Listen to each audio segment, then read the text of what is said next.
Now that you have the findings from user research, interviews, and observations, you can start working on the stages of the UX process. You may remember from studying them earlier that they are empathize, define, ideate, prototype, and test.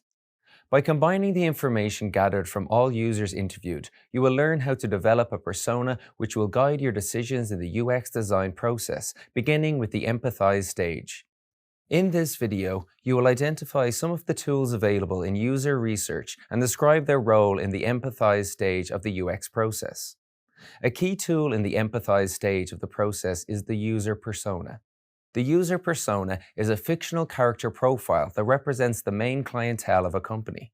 It's a realistic model of the people you are seeking to assist. It guides designers away from making assumptions and encourages solutions grounded in empathy for this fictitious user. Although this user is fictitious, it is based on traits from user interviews and observations.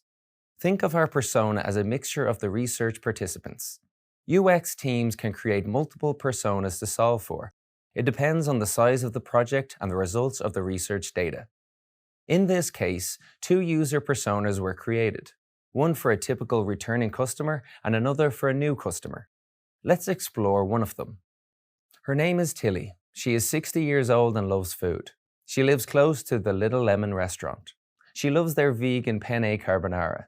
She likes the convenience of ordering food for delivery so she can enjoy it at home while watching her favorite TV shows and movies. She orders for delivery from her phone. Tilly likes things that work. She doesn't mind spending extra money on a product that she knows will work. She's on social media to keep in touch with friends and family, but still finds some websites and apps very frustrating to use. Let's check Tilly's persona.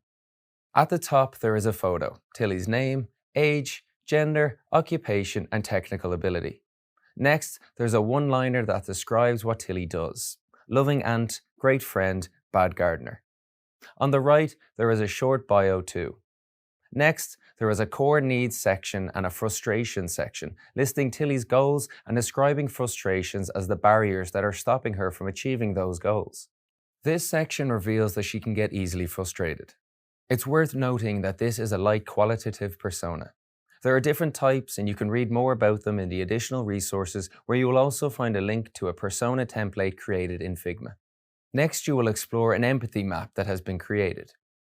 Tilly is positioned in the center of the empathy map, which is divided into 4 quadrants, describing what she says, thinks, does, and feels.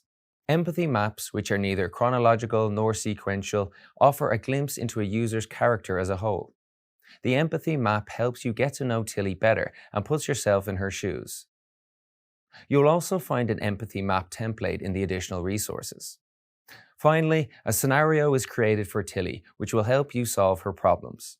Remember, you're empathizing with Tilly, not redesigning anything just yet. These tools helped create the following scenario. Persona. Tilly. Goal, eat her favorite meal. Want, order a vegan penne carbonara for delivery. Needs, access the site, select and customize her order. Resolution, input her details, pay for and track her order.